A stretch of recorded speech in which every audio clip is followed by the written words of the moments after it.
If you're like most people on YouTube, you've asked the question, how do I improve the communication inside my marriage? You've probably been told that you just need to learn how to communicate.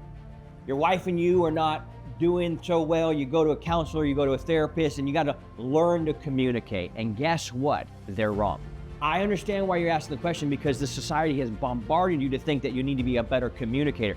That's actually not true. You're a very good communicator. You're communicating exactly who you are, and it's her that's not liking you, and she's not liking what you're communicating. Let me ask you this. Have you ever told your wife you're gonna do something, and then you don't do it? And she says, oh, you always say this, and you're late to this, you're gonna hang up this painting, you didn't paint it, right? Okay, so what that translates to her, what that communicates to her, is that you're a liar. So yeah, maybe you lack the words to communicate on a day-to-day basis. You don't understand her language, these types of things. But really, what she does is she has a problem actually communicating with you because she's communicating with a liar. You don't do what you say you're gonna do when you say you're gonna do it. This was me. This was one of the biggest things that I messed up in my marriage and why Jesse left me. That's how I became the world's most expensive relationship coach. Hi, I'm Keith Yackey, and we actually looked up what was the most YouTubed phrase for somebody in a marriage that's not going very well. And it was, how do I improve the communication of my marriage? And I get it, even though I know that's not gonna help you in any way, shape, or form, actually get her to like you again. What's actually gonna happen is you need to become the man that she wants to communicate with. She's lost attraction for you. That might be a big punchline that's a little hard for you to swallow right now. That's okay, I'll give you a second. Yeah. I get it. You are looking to the internet to figure out how your wife is wrong and how you can show her she's wrong so she can change so that you can have a good marriage. Or that's at least what I thought. Until I realized when my wife left me after 5 years of marriage, and she said, hello, you run your business, you come home and talk about your business, and you fall asleep on the couch.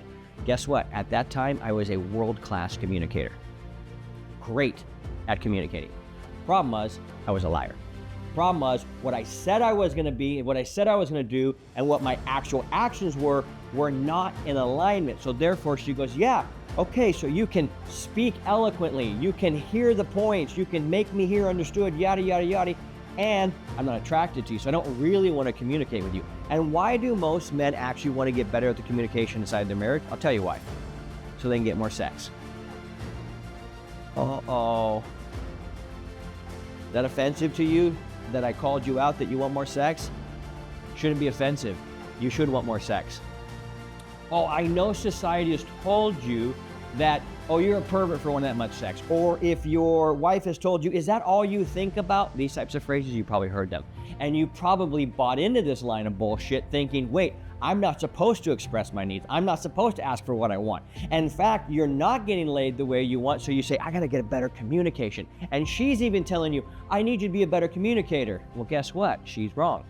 She doesn't actually know what causes her attracted to you. So I'm gonna give you 3 points on how to actually be a better communicator, but I want you to know who you're talking to, and I want you to know why I'm saying the things I'm saying. I've helped hundreds and hundreds and hundreds of very high-performing men figure out how to get their bedroom banging again when it was as dry as the Sahara Desert. So I think you might want to pay attention because this shit actually works. So number one, all bedrock of all communication is built off trust.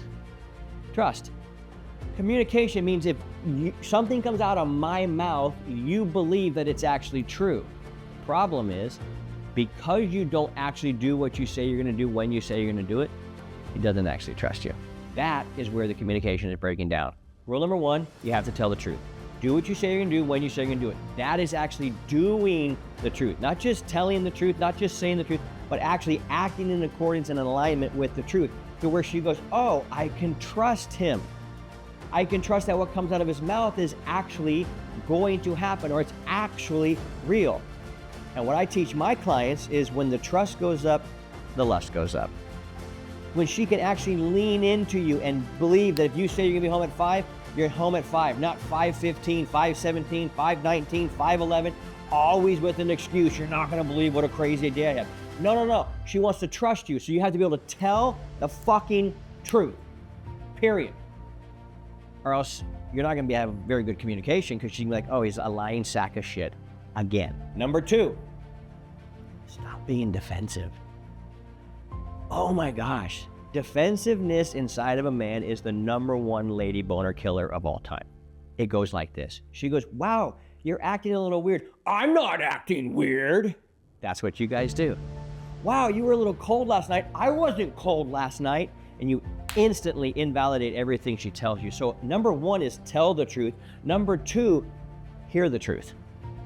Are you able to have your wife tell you her honest experience of you without you losing your shit like a little crybaby? Can she share her real experience with you? Hey man, the other night when you were yelling, it made me nervous because I only see kids throw tantrums. I didn't know men did this as well. It made me lose respect for you because I can't believe you as a man would yell at your wife or yell at your kids. Are you able to hear that without getting all defensive? Well, you don't understand. I'm Irish and I get angry. I'm Italian, or with my background, my grow up, cool, have all your excuses. But guess what? Nobody's gonna want to communicate with you when all you do is have excuses of why you're so fucking defensive. You're so fucking defensive. Hey, guess what? Your shit does stink. Hey, guess what? You fuck up. Hey, guess what? Your wife experiences a version of you that may not be as cool as you think because, well, point number 1, you probably haven't been doing what you say you're gonna do when you say you're gonna do it without fault. So the second point of stop being defensive is you must not understand, and I want you to clearly understand this, that when somebody tells you their experience of you, you don't have to just buy it wholesale. But if it's your wife, it's your best friend, the person who knows you better than anyone, you might just want to pause and consider, is the things that they're saying possibly true? And why am I getting so worked up and defensive about it? Usually that shows that you got some inner work to do, my guy. That you need to figure out why you're so defensive. And it is the most unattractive thing possible. What it really is you set off this flare of anger if anybody shares something with you that you don't like. So pretty hard to communicate. In fact, when I talk with people or see people who are defensive, my total initial reaction now is just like, I don't even want to talk to them anymore because they're not able to hear the truth. And that is a real fucking problem when you're trying to build trust with somebody. Like I said, when the trust goes up, the lust goes up. All they can do is say, if I share my truth with him, I know he's going to flip a lid, blow a gasket, turn it around, and try and make me the problem. Who the fuck would want to talk to somebody who does that? And point number 3, get curious. Ask questions. So rather when she says, hey man, you seem like you're not very connected. I don't feel very emotionally connected to you. Rather than go, no, we're emotionally connected. You can go, oh, that sucks. Tell me more. When have you experienced that from me? I want to know. Tell me how it makes you feel. When was the last time it happened? Oh, I'm interested in hearing this. And you start to do this thing where you start to seek to understand rather than be understood. Hey, listen, if you know the truth, you don't have to go acting crazy about it.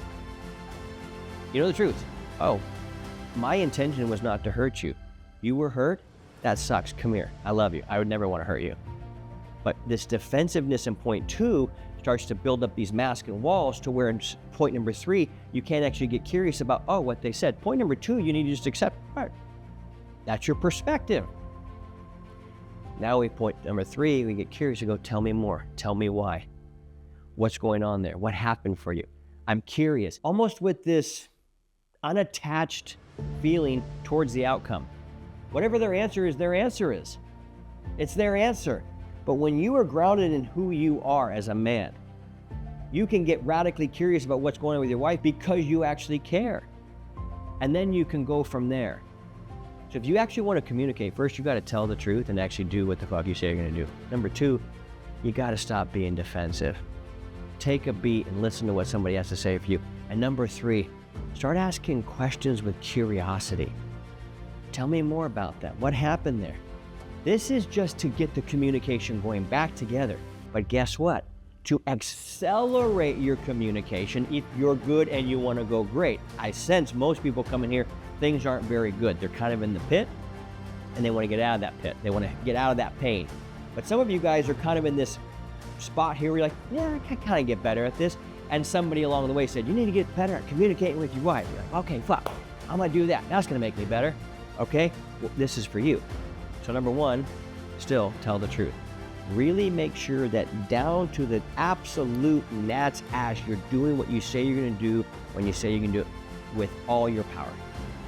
Things come up, sure, but with all your power, so that way you have a reputation with yourself and with them that when you say you can do something, you do something. Number 2, not being defensive. You become this state of not being defensiveness, which means you can really hear what people are saying. And this gets deeper and deeper and deeper when somebody really trusts you. So to go from good to great, the defensiveness has to go all the way. And rather than being defensive, you almost are agreeing. Like, you're right, I am those things. I know, right?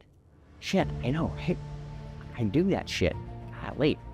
Thank you for sharing that with me. What a horrible thing. I used to, when I used to do a lot of speaking, I'd wear my wedding ring. I used to fiddle with my ring all the time. It was like a nervous habit. Some guys do it with their beard. I'm starting to do it with my beard. It's not even that you're nervous. It's just, if you're like me, you got a lot of fucking energy and you're always wanting to move and groove and do your thing, right?